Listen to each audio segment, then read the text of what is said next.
When I was about 12, my great-uncle John came from Ukraine to visit us in Canada.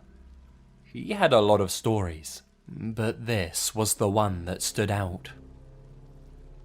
In the late 1960s, John was travelling by train from his village to another to visit family.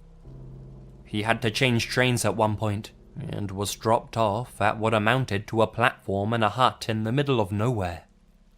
There was no one else at the station, and other than a dirt road that led off into the surrounding woods, there was nothing there. He waited for some time, but no train came. It was winter, and getting colder and darker, and just about the time he started worrying about having a place to stay and some food to eat, an old woman appeared out of the twilight.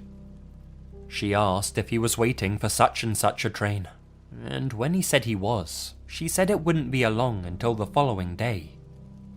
She asked if he needed a bed for the night, and offered him a meal and a room at her place, which she said was about an hour's walk from the station.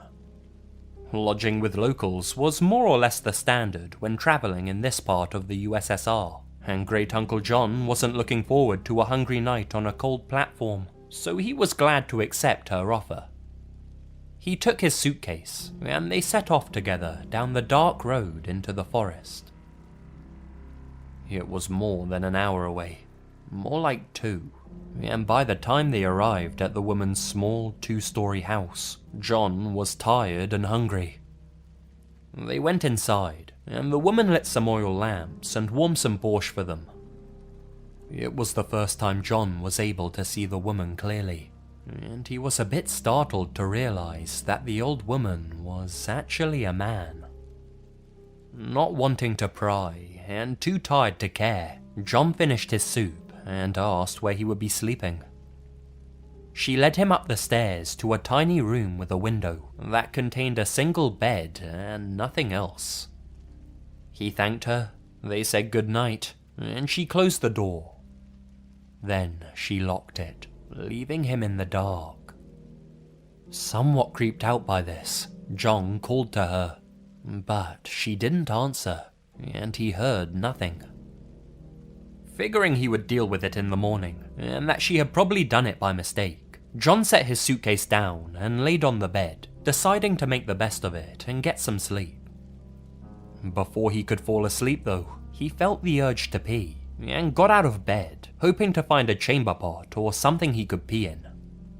He got onto his hands and knees, and began to feel under the bed in the darkness, thinking that's where the pot would be if there was one.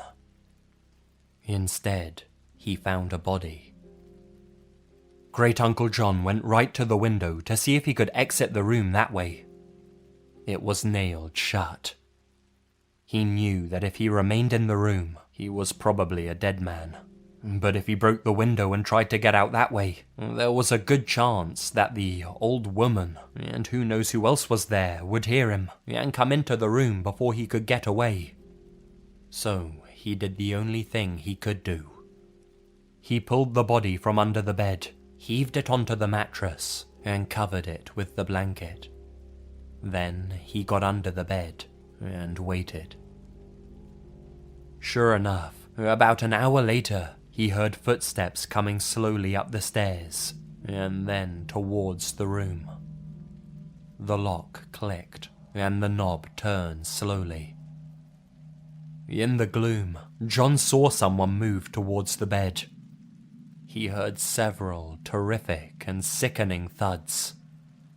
The person had bashed the body on the bed with a large crowbar, which they had then dropped on the floor right in front of John. There was silence. Then the person went out of the room, and the door was shut again. The footsteps went down the stairs, and then, once more, silence. John moved out from under the bed, took the crowbar, and was able to slowly pry the window open. He didn't say, but I imagine he was shitting bricks the entire time. When the window was up, he threw his suitcase out, then dove through himself, not caring what was below him, only worried about what was behind. He landed without too much injury and began to run into a field behind the house, towards some lights in the far distance.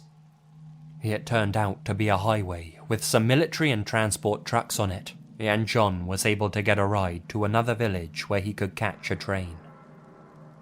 He didn't bother reporting what happened to the authorities, since at that time in the USSR, there was a distinct chance he would be the one who got into trouble.